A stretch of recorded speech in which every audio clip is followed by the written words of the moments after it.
Hello, everybody. This is Tom Speciale. I'm out here with Joshua Macias, the director for Vets for Trump. And I can't tell you how honored I am, Josh, to have the Vets for Trump endorsement for our campaign. We're going after these Democrats, but we've got a lot of issues in Virginia right now. Right now, we need to see Virginia open again. Of all the 50 states, it is not seeing the kind of COVID numbers and coronavirus pandemic that's occurring. We're at the bottom of the run, and yet we're not open. So we need to see these reopened Virginia rallies everywhere going on. There are businesses suffering. Veteran businesses are suffering out there, and we have seen enough of it. And that's another reason why we're supporting Tom Speciale for Senate in Virginia. All right, guys. I'll see you this weekend at the 1st and the 5th District Conventions. We've also got a reopened Virginia rally in Fairfax and a 2A rally in Alexandria. I'm going to try and be at all four, so hopefully I'll see you out there.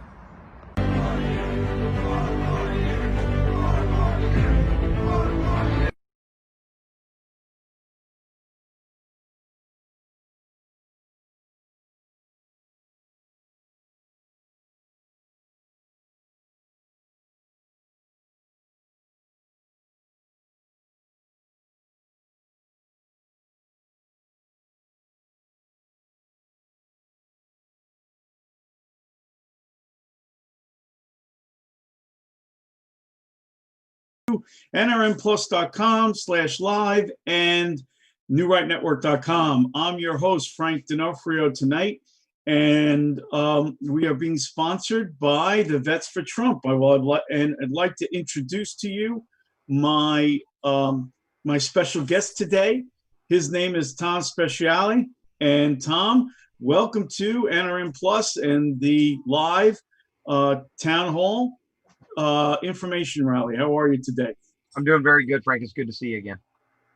Hey, well, you've had a busy week since we last spoke. Last week we had a debate with the other two of your members of your running for the Republican nomination in the state of Virginia. And at the end of that debate, I was told that you received two endorsements. One was the Vets for Trump, who is the sponsors of this this talk today, and also an individual endorsement from Paul Moog, who is the an individual. It's individual, not from the organization, but he is the director of the VA Citizens Defense League. Frank, he's the founder of the Virginia founder. Defense League, yes. The Virginia Citizens Defense League. So I guess if we want to put it, some people found the debate last week very helpful. I think that Paul he must have been watching for a long time, because he knew a lot of the things. I think he's aware of a lot of the things that I've done in Virginia regarding defending the Second Amendment in particular, because the whole purpose of the Virginia Citizens Defense League is to defend our Second Amendment rights from the gun grabbers, and they've been around for many years, and they are a force in Virginia. They are a grassroots organization. They held a massive rally in Richmond on the 20th of January this year. We had an election go against us in November last year, and a bunch of Democrats got in office. And the very first thing they did was start trying to pass all these magazine bans and assault weapon bans. They were all kinds of crazy stuff. And VCDL mobilized, and they put the call out, and people came from all around the country to go to Richmond on the 20th of January this year. And I believe, I know for a fact, it was the largest mobilization of armed citizenry in the United States, probably since the Civil War. I mean, this was 30 to, I say conservatively because I don't like to inflate things, and I don't think anybody has a solid number, but it was between 30 and 50,000 armed citizens descended on Richmond. And, one of the things that I've said about that day was that these guys and girls got up from every walk of life. They got up, and it was cold. It was about 20 degrees. They grabbed their kit, they grabbed a rifle, and they went to Richmond. They got in their pickup truck and they went to Richmond, and they swarmed the Capitol. It was a massive rally, and so they have been leading the fight out here for a long time. But this last year, they've really become mobilized. And so I was really incredibly humbled because I got the endorsement for Vets for Trump on the same day that the founder of the VCDL endorsed me as the Senate nominee here in Virginia. And that's my brothers in arms, both military and civilian, that have endorsed my campaign. And it's a really humbling experience because I didn't go seeking endorsements, and people have just seen what I'm doing and have come to me and endorsed me. So I'm humbled, and I'm to be endorsed, Frank, by the Vets for Trump is something that I've served in the military since 1987, except a small break when I was attending college. And so I'm a Cold War vet. I mean, basically, I was only a year or so before the Berlin Wall came down, but I've always kind of prided myself in the fact that I've been around since I enlisted during the Cold War and at the tail end of it. And to have the endorsement of veterans for my campaign is just I don't think I could get a better endorsement. I have also some really, really important faith-based endorsements out here in Virginia. And like I said, I didn't chase endorsements. These endorsements found me and endorsed me. Most politicians or people that want to be politicians go around the state and they start begging for endorsements. And I did not do that. I just presented myself. I presented my values, and I worked my tail off. And so it was a really, really humbling day. It was a really. Well, let's talk a little bit. Let's talk a little bit about the Second Amendment, and let's talk a little bit about that march. I'm going to ask you. You said you're about 50,000. Is that correct? Yeah. Okay. So here's a question for you. Did any of those people go about looting or destroying any property? No, Frank. No. No. It was an amazing, like literally, the birth of my children, the marriage of my wife, swearing in my son, because I swore my 18-year-old into the Army. I got to personally swear him in myself about 8 months ago to go in the Army. He leaves in August. And Lobby Day were the 4 best days of my life. Lobby Day was people from every religion in Virginia, every ethnicity, men and women, gay, straight, every second person who loves liberty was there in Virginia. And there were threats. I mean, there were threats that Antifa was going to attack. The governor declared a state of emergency, put a bunch of fences around the Capitol building like it was his little fort, and tried to scare everybody into not coming. And that worked on some people. There were a lot of people who got scared and didn't come. But that day, when those 50,000 people, 30 to 50,000 people showed up, it was absolutely peaceful. Muslims and Christians and Jews were all hugging in the street. It was just a wonderful day, despite how cold it was. It was so cold, our pens froze up. We were collecting signatures to get on the ballot, and the pens froze. And then at the end of the day, and we were there for, I want to say people started getting there like 7 or 8 in the morning, maybe. I was there at like 6, but people started getting there like 7 or 8 in the morning. And they were there till about 11 or 12. And then they cleaned up when they were done. They literally went around and picked every piece of trash. They literally pulled, if somebody stuck a sticker on something, they peeled the sticker off. It was just a wonderful, wonderful day. Okay. So, great. Because I tell you, the reason I say that, I'm trying to do a contrast, Tom. Yeah. Okay. I'm trying to do a contrast. There are, the First Amendment calls for the right to assemble peacefully, I use the word peacefully, okay, yep, and to redress the government of your constitutional rights. Mm-hmm. Okay. That is your constitutional right. Your constitutional right is not to destroy and loot and pillage and kill and maim and everything else. It has nothing to do with that. That's correct. The constitutional right is your right to protest. Protest peacefully. Right. Peacefully. Right.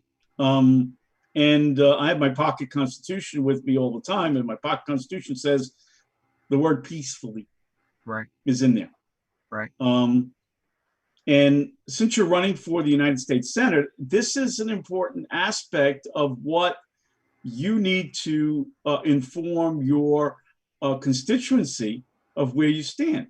Yeah. And listen, elections have consequences. You know, unfortunately, President Obama said that after he won the first election, and then he refused to acknowledge it after that. That's right. Okay. And so the consequence of the election last year was that the Republicans were out in Virginia politics for a while. Now, I don't know when is the next wave. Well, I don't know when the next wave. There'll be a governor's election. There's a governor's election in 2021, and we've got some people that have stepped forward, some great patriots that have stepped forward. I think they're going to win in a landslide in Virginia because the Bearsmen woke up. But you hit on something I think is very important, and that is, the people that were there on January 20th respect and love the Constitution. Right. The people that are protesting and burning things around this country clearly do not respect nor do they love the Constitution. Because if they did, they would peacefully protest. Now, yes, I'm not talking about the people that are there that are actually trying to peacefully protest. In fact, there are a lot. That's the greatest thing. I'm going to tell you, one of the greatest things about the internet is it allowed these people that otherwise would be silenced by the mob. There are people that are among the protesters that are rallying against the violence and the burning of police cars and from every demographic. These protesters that are causing are damage to our country. They are Antifa. They are radical groups that are trying to bring down or damage our country. Which, if anybody goes back and they look at what I said in September and bear in mind, I've been getting ready for this election for 4 years. If they go back and they look at this first speech I made at the State Central Committee, to the State Central Committee in Virginia, I said then that I am running because I see this looming threat against our country. And now we are seeing the physical evidence of it. And literally, I warned that this would happen during that speech, that they want to, that the liberal elites in our country want to destroy the Constitution. And that let's try to define that. Let's try to define that, because I think it's part of I will define it as a globalist agenda. Okay. And you have to see what else is going on simultaneously. If you understand what's happening is the UN has tried to send inspectors into our country. Donald Trump withdrew their visas. Okay. They tried to send inspectors into our country in order to judge how we handle protests. Right. Okay. Right. Well, and what's interesting about that is how have we handled protests? Our police are laying down in the street and kissing people's feet. Okay, we're not shoot like they did in Iran where they shot and killed women. Okay, right. We're doing the opposite of that. We're trying to be sympathetic to their anger, but it's almost impossible to be sympathetic to people's anger when all they're doing is robbing Rolex stores and Targets. Yeah, it just makes no difference. Listen, the looting doesn't justify the death of an individual. I don't care what it does. So, right. Listen, what happened to George Floyd was a tragedy. If there's nothing to deal with, it's a tragedy. Let's define that.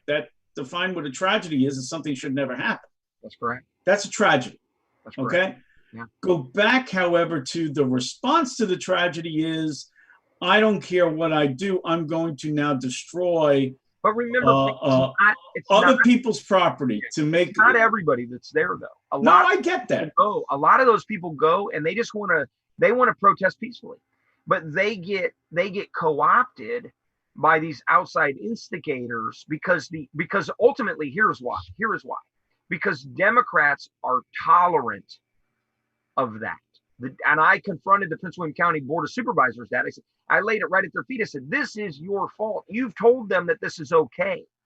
And that's the Democrats in the House that went and knelt in the at the Capitol building. Who are they kneeling to? Nancy Pelosi gave a flag to the family of George Floyd for his sacrifice for the country. I'm not I'm not saying that the tragedy is not worthy of us, recognizing that it was a tragedy, but we shouldn't be uplifting someone up as though they were a war veteran. Okay, this guy wasn't a war veteran. The throwing of a flag on somebody, we do that as on behalf of a grateful nation for the human sacrifice of soldiers and law enforcement and firefighters that give their life in service to their communities and to their country. This is the distorted, and I want to hit on something that you said about the globalist agenda. This is a distorted understanding that the liberals have of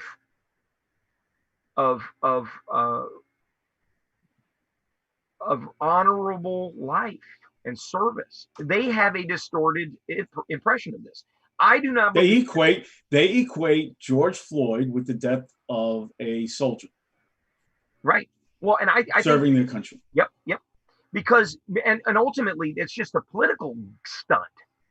It's just a political stunt. Absolutely. For them to buy more votes at the I have said for a long time, and one of the motivating factors for me getting involved in this election and running was when the Pulse nightclub shooting happened and the Democrats all draped themselves in blood and kind of ran around screaming in the streets about how we had to take guns away from everybody.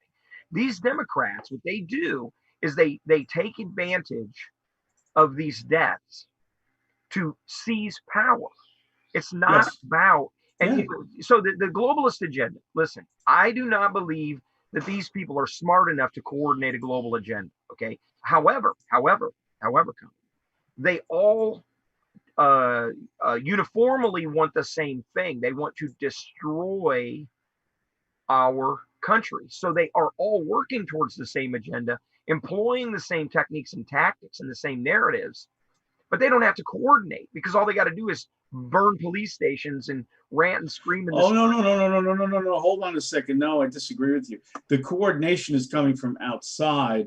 They're using this as the excuse. They're mobilized as part of a plan that when A happens, the result will be B.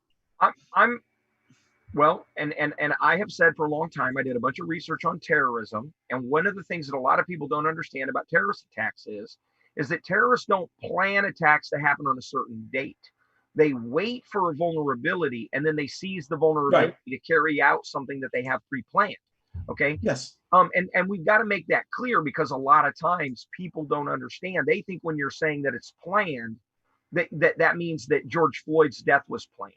No, what was planned is that the next was the response. Right. The next time the police murder somebody and they get it on video, we're going to use that as an excuse to loot and burn and try and tear down democracy in the United States.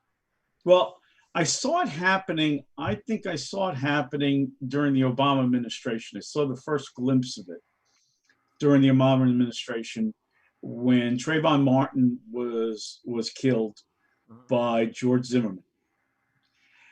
The left immediately mobilized the narrative that a white Jewish man killed a black man.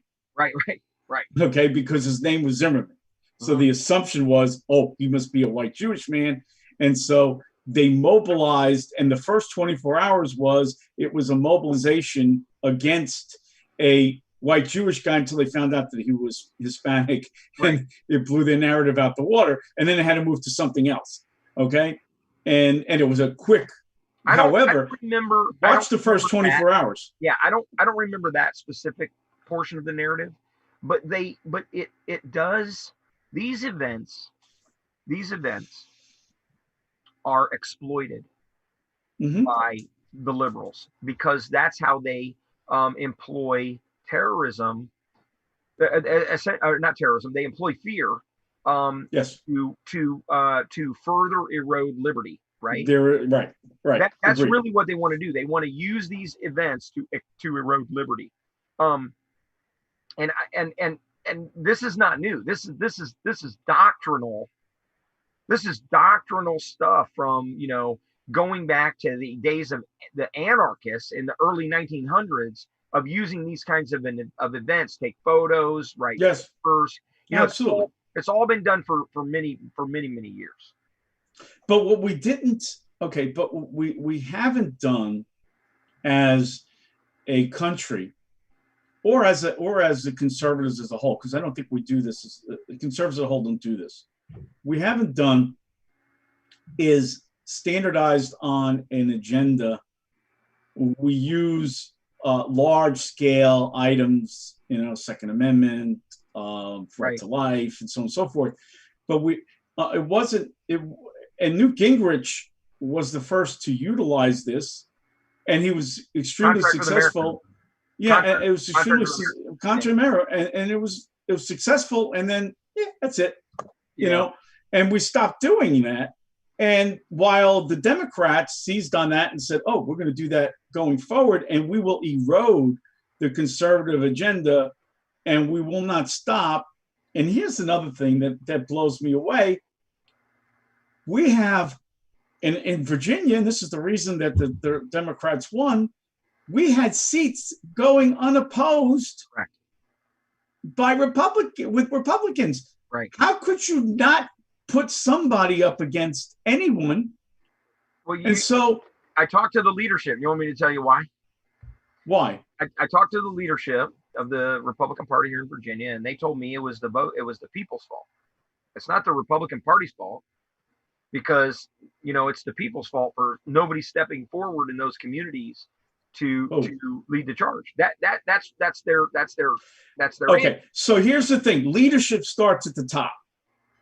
Okay, right. Leadership starts at the top. So it behooves the leadership, and so what they're saying is they have no grassroots in those individual they don't counties. Here's the problem. See that, and that's the other part of this. The other part of this is, and that's why I call it two tribes in Virginia.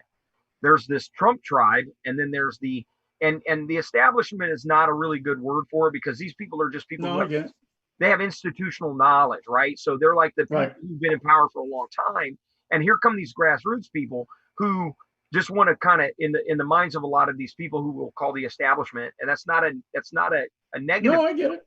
It's not a negative term. It's just they're the people that are previously in power in the Republican Party.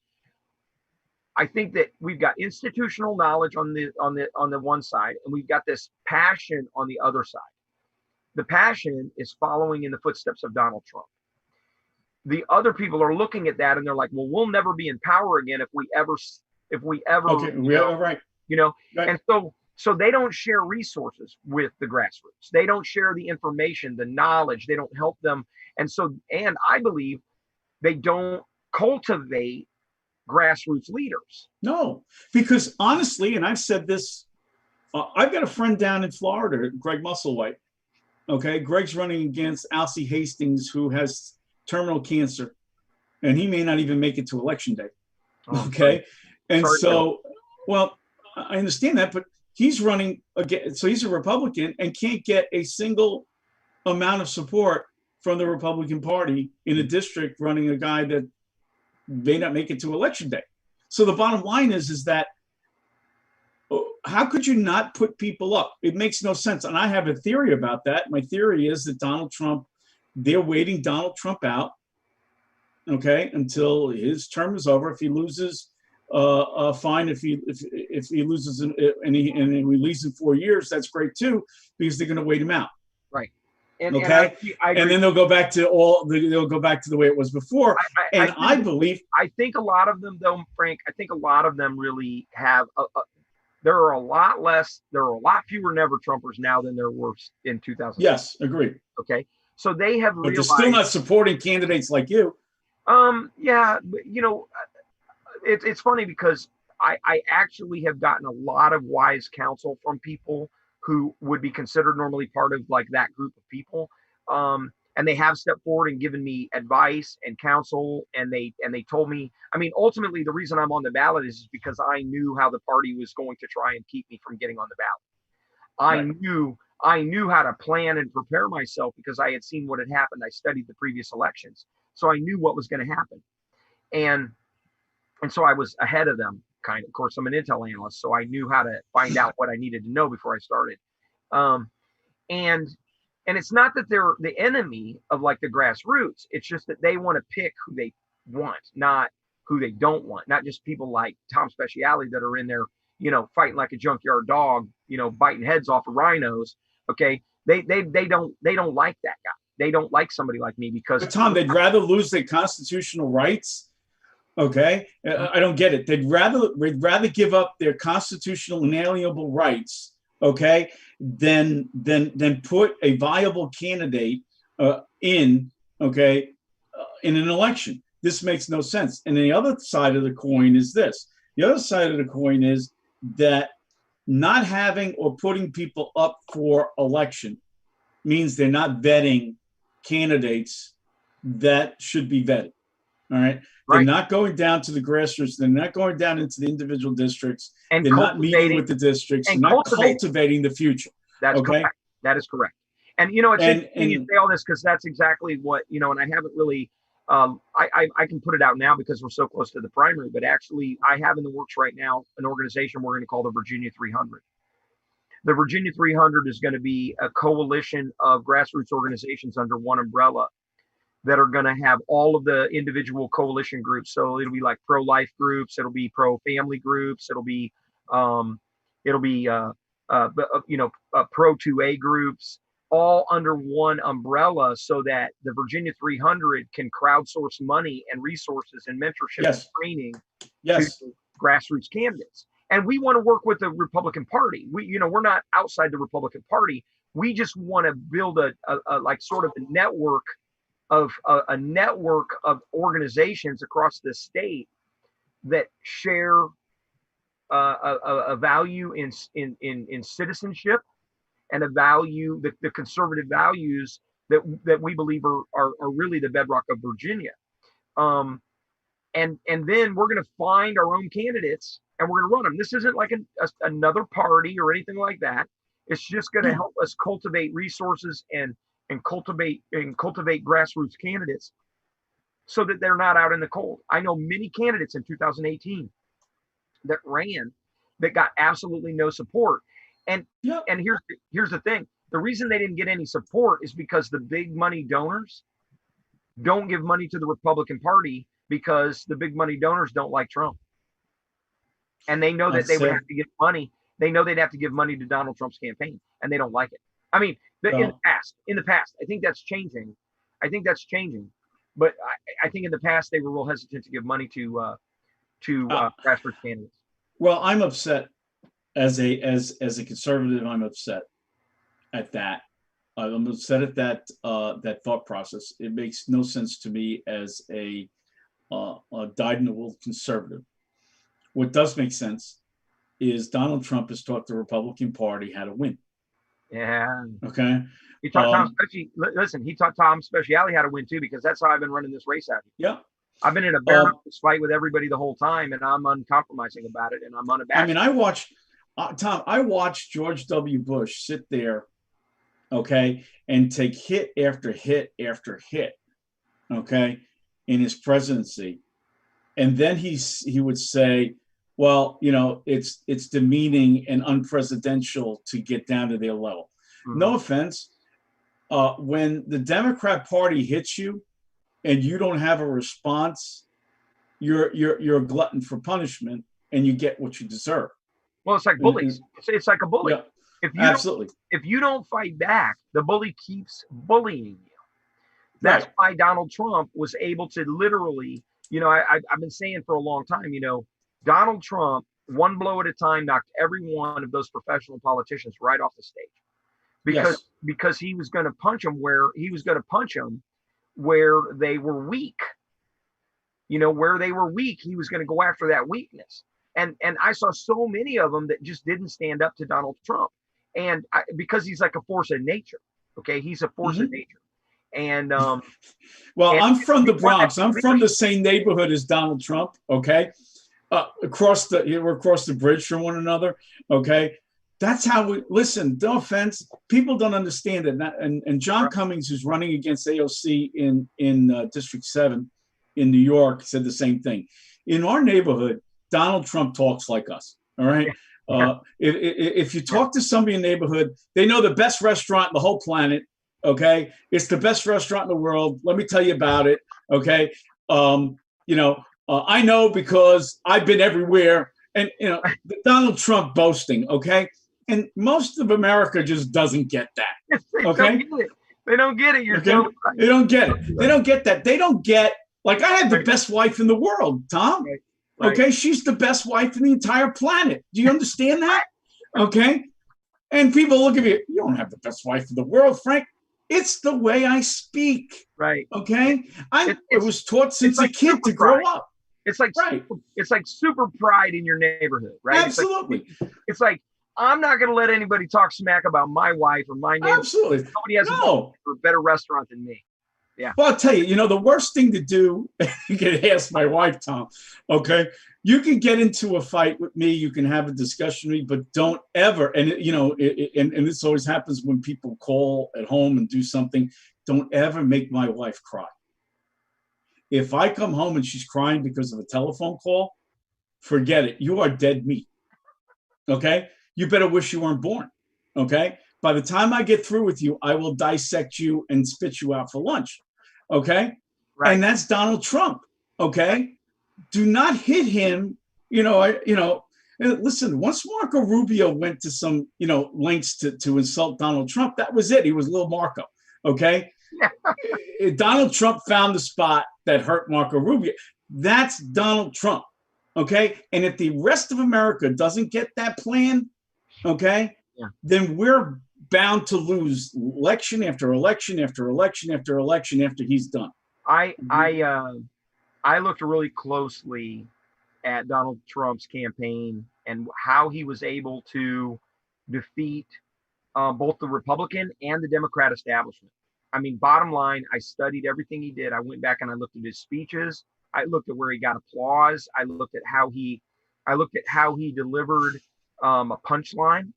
He was a consummate. What Donald Trump does, and a lot of these people don't understand, and that's why we're so fed up with these career politicians, because Donald Trump walks up and he analyzes the audience intuitively. He reads the audience, and then he gives the audience the emotion, the passion that audience needs. He doesn't have talking points. No. He talks to the audience. Absolutely. And all these professional politicians all think that you got to have some kind of canned statements. We're done with that. We've learned, and it's a big part of it is probably reality TV. I think. Well, Barack Obama spent 8 years reading a teleprompter, and if you took him off a teleprompter, the man couldn't have a coherent statement to save his life. Well, he was great at reading. It's because they become dependent on that. They don't know how to think. Yeah. They become dependent on sort of the teleprompter telling them what to think or how to behave or how to act, and so they lose the ability to talk to people directly. I'm going to tell you, there's only been 3 in the whole time I've been campaigning. I've only written 3 speeches. 3. The first one was my announcement to the State Central Committee, because there were certain things I knew I wanted to say during my announcement. I didn't want to forget them. Okay. Right. The second one was when I gave the Thomas Paine speech, and all I really did was take common sense and turn it into a speech and present it as though Thomas Paine were reading it. and then the Ronald Right. Reagan 1964 speech, because I think it was poignant that we need to be reminded that Ronald Reagan told us these things Absolutely. years ago. I'm a Ronald Absolutely. Reagan Republican, Frank. I'm Yep. a Ronald Reagan Republican. Okay. Yep. But I am using the technique that Donald Trump used to connect to people. That's what, because I think that's what people want today, is they want to have a connection with somebody rather than just Republican talking points or Well, Democrat. Tom, I'm gonna interrupt you for a second. I want to know specifically, all right, out of your mouth, Mhm. why you should get the nomination over David Gate and Alyssa Ball. Daniel. Daniel Gate, he's Alyssa Ball. Because we need to win. We need to win. Donald or Mark Warner has already beat these moderate, milquetoast, rhino Republicans twice before. He's going to beat him again. There's no way that Daniel Gade can go toe to toe with Mark Warner. No way. Because Mark Warner will steamroll him on all these talking points. Okay. He will. But Mark Warner can't plan for me. He can't prep for me. There's no way. He's not going to, what's he going to do? Sit around and be like, okay, what whiz bang thing is Tom going to create? Because everything he says is what I'm going to use against him. Right? Because I can be spontaneous and go for the jugular every time. And Mark Warner is a chameleon. Right. Warner is a chameleon. Depending upon the audience that he's in front of, that's right. He's, he was pro-life. Now he's not pro-life. Right. Okay. Right. He was pro-Second Amendment. Now he's not pro-Second Amendment. Okay. Mm-hmm. He was at one point in time, he was a law and order guy, and now he's for defunding the police. Amnesty. Yeah, go all the way back. He was for limiting. So where does he stand? Where do you stand, Mark? You've been on every side of every issue. Let me add a few other things that I think are really important to beating Mark Warner. Mark Warner is vulnerable for a couple of very specific reasons. One is the BS impeachment that he voted for, okay, that was completely contrived. Vindman basically betrayed his oath when he basically lied about the whole situation in Ukraine. Okay. He and Mark Warner is culpable on that because he knew well in advance all this stuff against Donald Trump was bogus. He was in the Intelligence Committee. How could he not know? He did know, and he pretended like he didn't know. Right, but how could he not know that the entire, listen, I get it, but how could he not know that the entire case about Donald Trump, starting from the beginning, was made up? If he didn't know it was made up, he was either asleep, okay, for 3 years, or he's involved, or he's part of the culpability. So, right. Bottom line, Mark, is you knew exactly what was going on. You knew that these people lied. You knew that these people came in sworn testimony, said that Donald Trump did not commit what he said, and then the next day walked in front of the camera, or the same day walked in front of the camera and told the American people exact opposite. And I can go after him in a way that none of the other candidates can, because I'm already read on to all of the classified reporting. I just don't have need to know right now, so I haven't been able to read it. But right, but I don't need to, because I was aware of the problems with how everything was being handled from the very beginning, because I know how these operations are carried out, because I am trained in how to do them. I have done them. Okay. So for me, he's not going to be able to BS his way through a conversation with me, because I'm going to be able to tell him exactly where the reporting is that he had access to that would have revealed all this stuff. Okay. So let's go down another tunnel. Okay. And I'm going to tell you this. The reason that the Republican Party, I live in Maryland, I'm a sister state to you guys, okay? And I will tell you that the reason that the Republican Party is so, I would say, hamstrung in Maryland, okay, and doesn't want to win in Maryland, is because they don't want to fight. They don't want to fight for the inner cities. Okay, if you look at the districting in District 7 and District 2, it includes a big swath of in all the districts, includes a big swath of downtown Baltimore City. Okay, which is predominantly 60% black. They don't want to appeal to they don't want to appeal to the black voter. Okay, at all.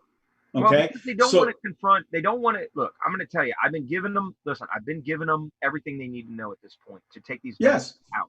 Okay, there is proof now. I mean, there's been proof for a long time. Just nobody wants to say it. Okay, but I'm saying when I started my campaign, I went and looked at the 17 major inner cities. Baltimore is one of them.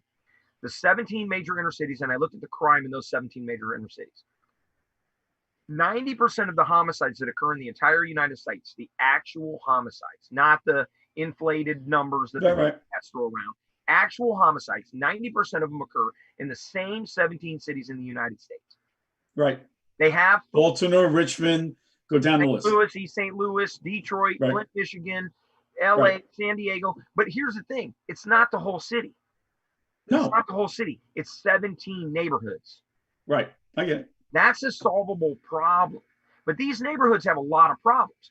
Fatherlessness, homelessness, hopelessness, drug addiction, violent crime just generally. They have crappy schools. They have, every imaginable problem. And you can't blame, at this point, you cannot blame anybody else but Democrats. Tom, I'm gonna lay it out even better for you. Okay? I'm going to lay it out even better for you. I have two examples, okay?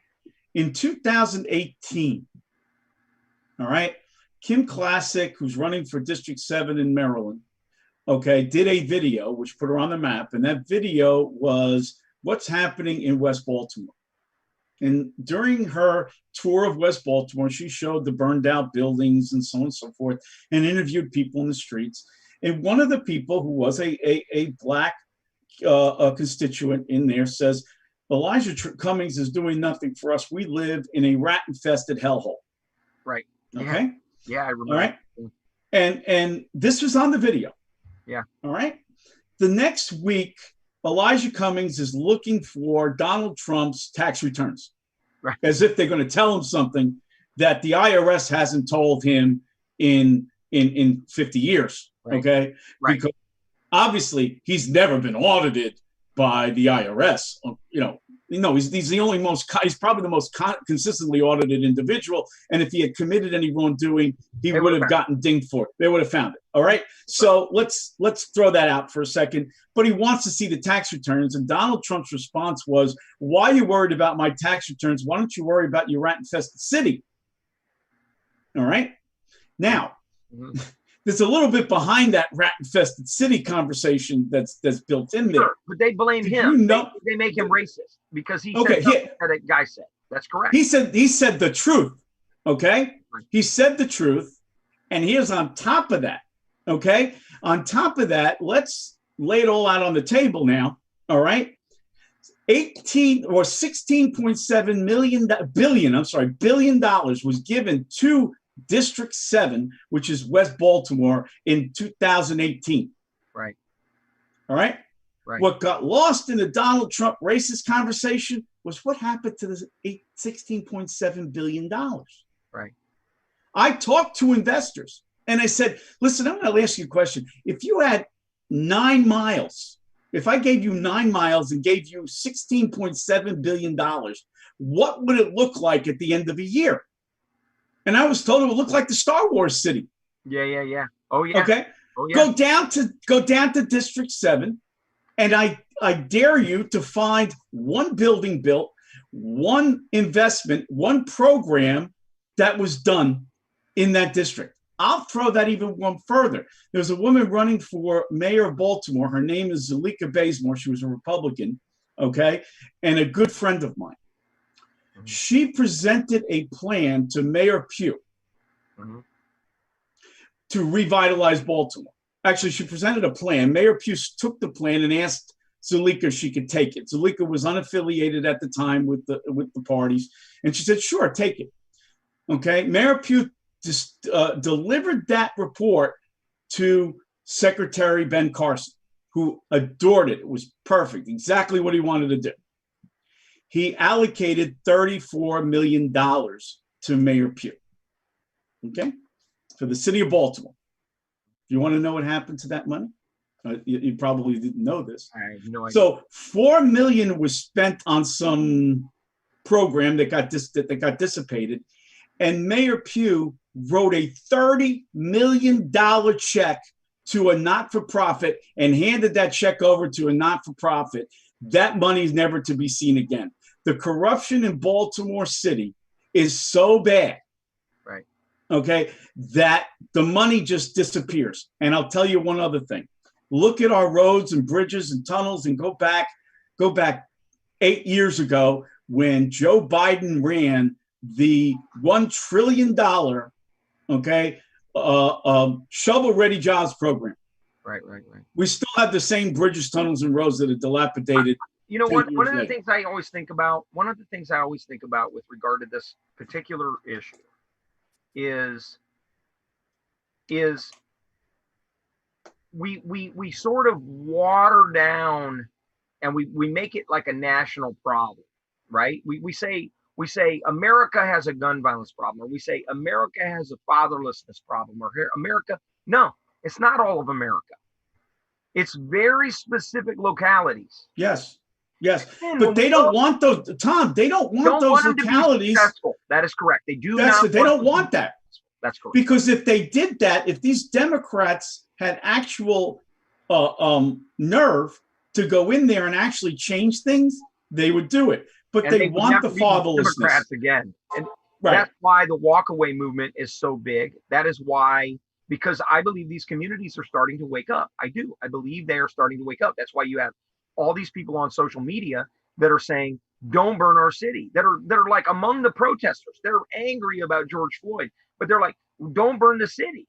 They're starting to realize that it's this ideology. It's the liberal socialist ideology that is keeping these people in this position.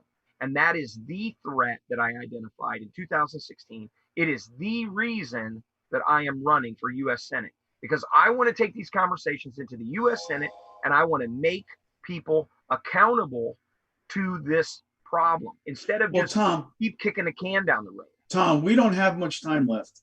I'm going to tell you this. The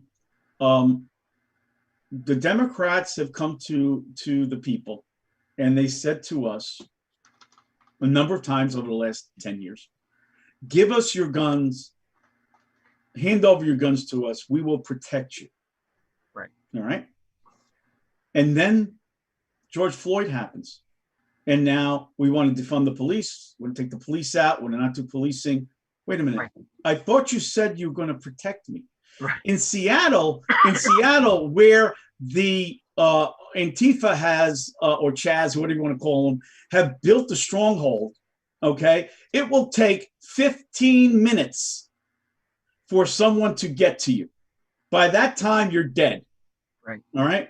In St. Louis, they're going to send social workers to your home if you call the police. Right. So at that point, I want to know what's going to happen when the social worker knocks on the door and the woman is getting beat by her husband.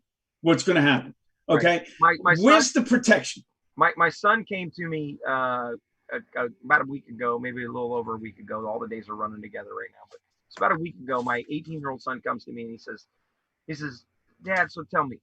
So first of all, they want to take everybody's guns, and then they want to get rid of all the police. So even my 18-year-old son understands that this is a horrible idea. Okay, but here is why these conversations take place. This is why Democrats do it, because they don't really care about results. They care about votes. They will say whatever it takes to get people to vote for them. They do not have to have results because they believe that people are dumb. They believe people are stupid.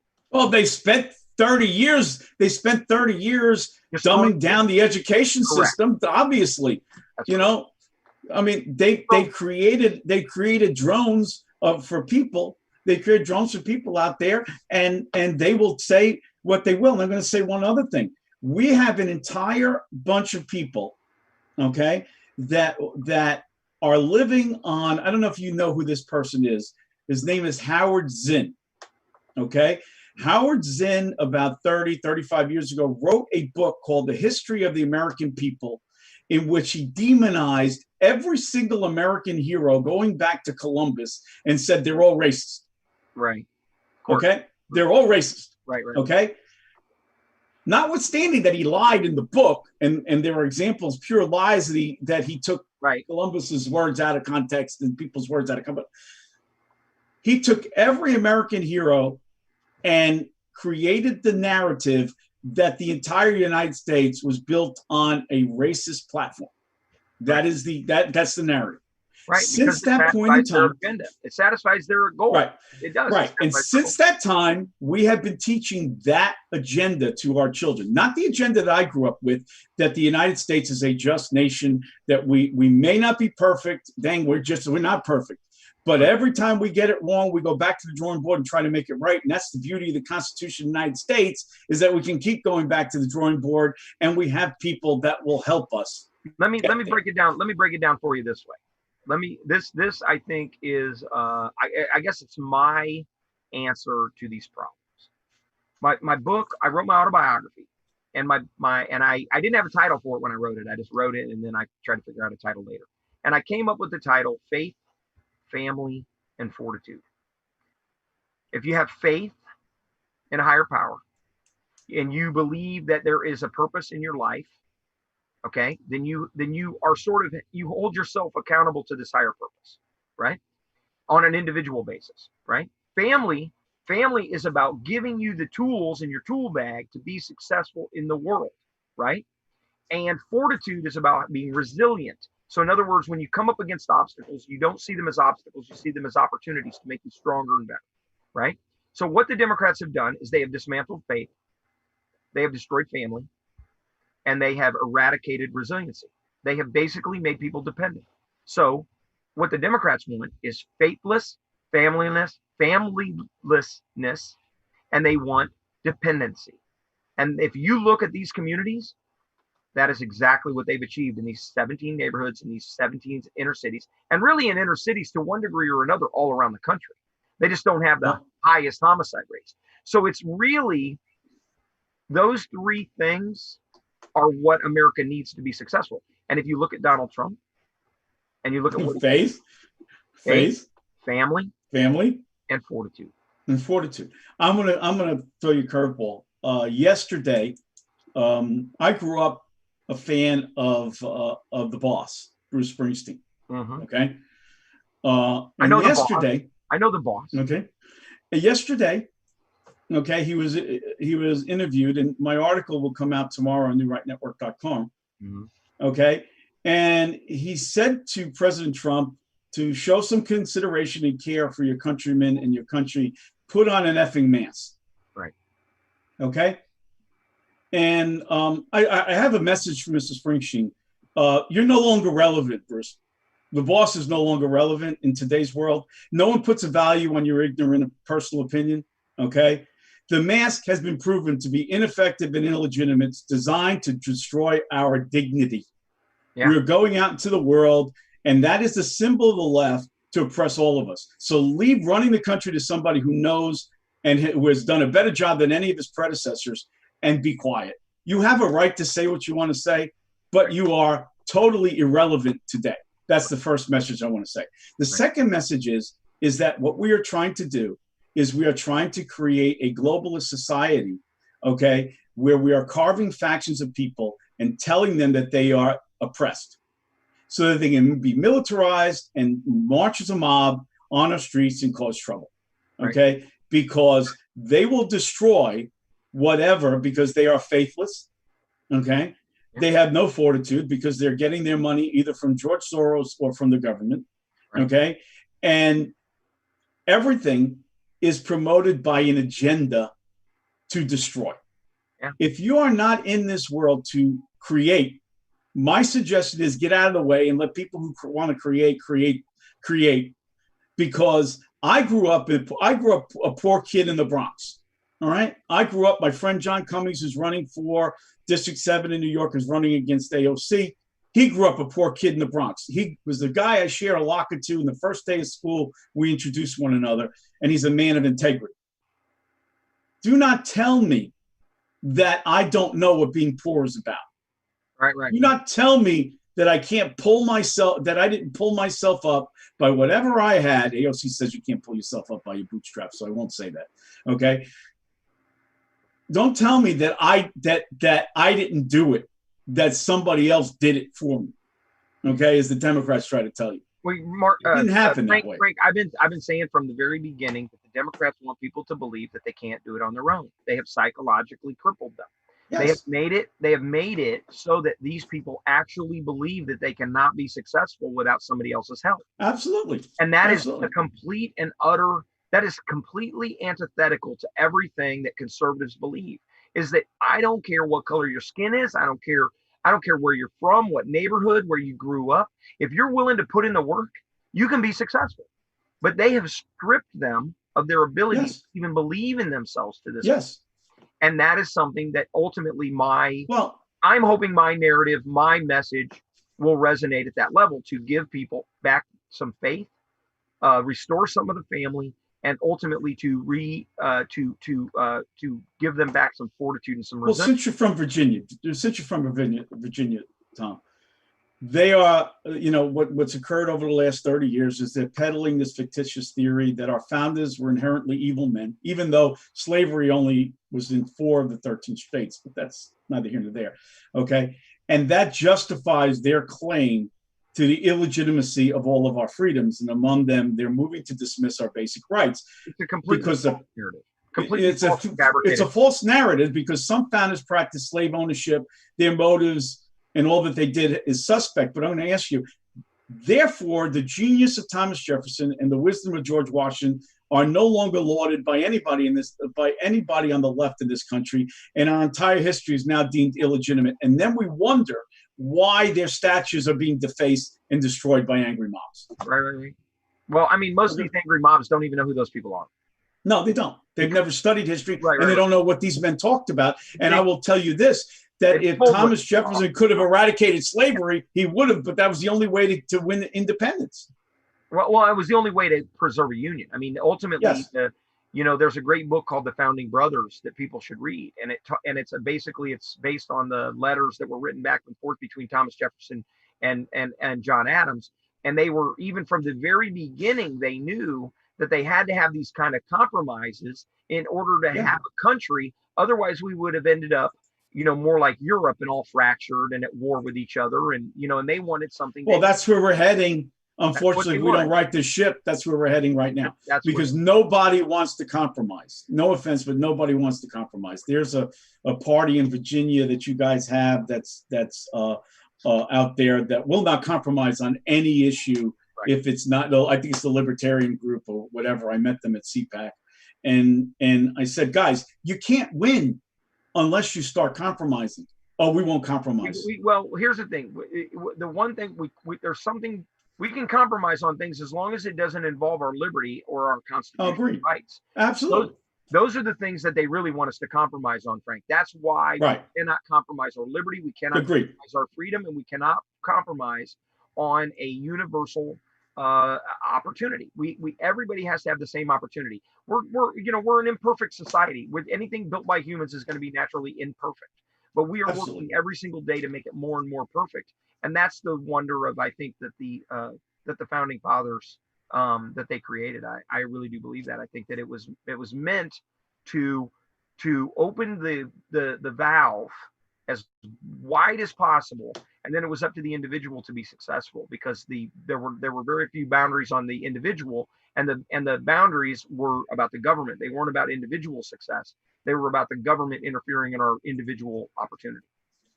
Tom, we're about the end of our hour. It goes really fast when I talk to you. I appreciate your time. I'm going to let you end it up. You've got 2 minutes of your own to explain to the people of Virginia why they should elect Tom Speciale as the candidate to represent the Republican Party. I hope you win. Me too. The election is on Tuesday, if I'm not mistaken. Um, your competitors, they were great, but I'll be honest with you, they left a lot to be desired. I am a fan of Alyssa Baldwin. However, I think, and even you said that, you respected her for standing up, and her stand on immigration, on education is very good, but she's missing on a lot of other ways in a lot of other areas. I think for me, I guess the last thing I would say to people when you're choosing between these candidates, don't vote for a person that you like or that you have. You got to vote for the person, and I believe I'm likable.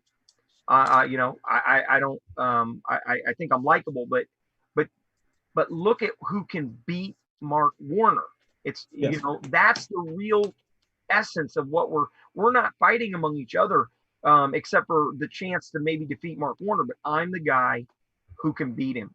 Virginia is looking for passion in their leadership, in their leaders, and you know, and I just don't think the other candidates have that same passion for our liberty that I have.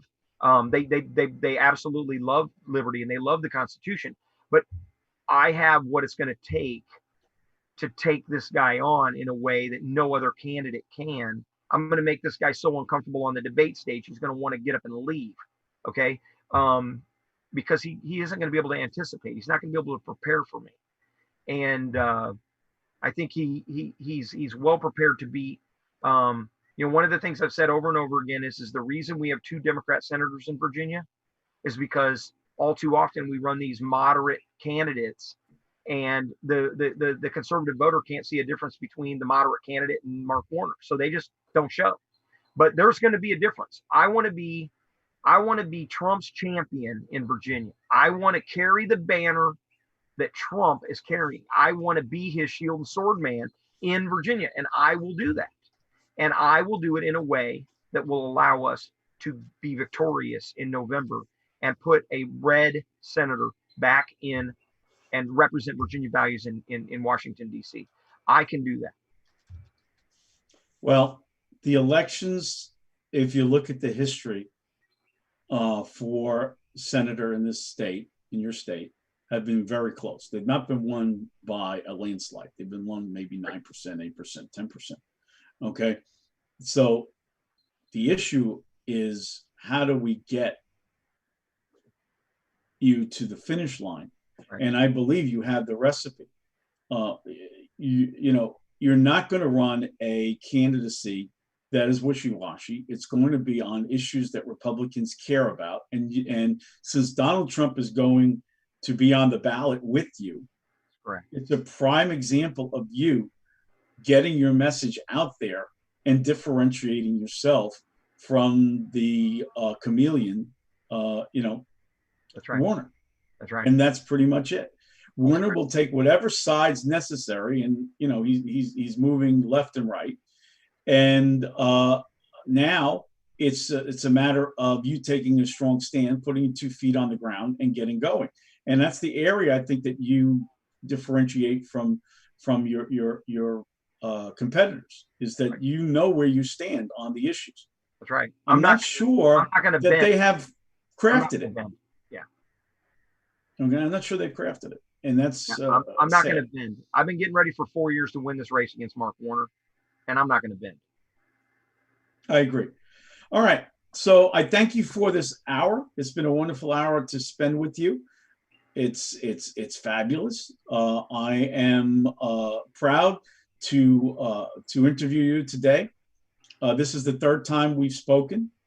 I hope we do it again. I hope you win on Tuesday. Yeah, I give you all my luck. You will win on Tuesday. If we'll win. People are in their right minds, they're going to go to the polls. They're going to vote Tom Speciale. Okay. And he's going to go in there and he's going to make a difference in the election. And he is going to win the Virginia United States Senate. And there's a lot riding on it, Tom. There's the next Supreme Court justice that's got to be taken in, because I just don't think that she's going to make it another term. Okay. It's terrible There what they've is, done to her. It's terrible what the Democrats yep, have done to her to make her stay in there as long as she has. yes. As sick as she The- apparently is, it's terrible what they've done. There are Second Amendment legislation that needs to get put in. There is legislation, or there are judgeships that have to get done. There are a number of There are right to life. prosecutions. There are prosecutions that need to be carried out against the people that tried to coup our president. Yeah, 100%. Amen. 100%. That's right. I And want to let's- go. I want to go and prosecute those people that browbeat, intimidate, and threaten General Michael Flynn, an American patriot who, well, I want to prosecute those people. What they did was criminal. And so that's another thing I'm going to be doing on day one. Trust me. Good. Well, I challenge the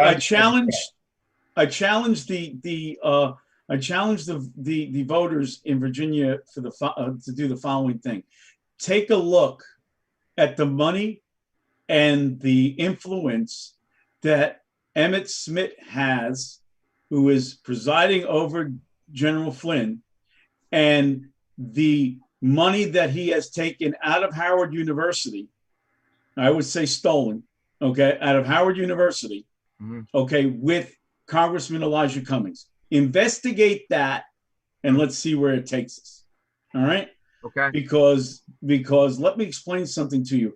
Emmett Smith is holding up releasing General Flynn because General Flynn has a lot on the people that need to get taken down. And that's why this is taking so long. I believe you're right. All right. I'm Frank D'Onofrio. I'm with nrnplus.com/Do Right Network. I have been interviewing Tom Speciale, the endorsed candidate for Vets for Trump. And we had a great conversation. I am going to sign off at the moment. Theory, take it away.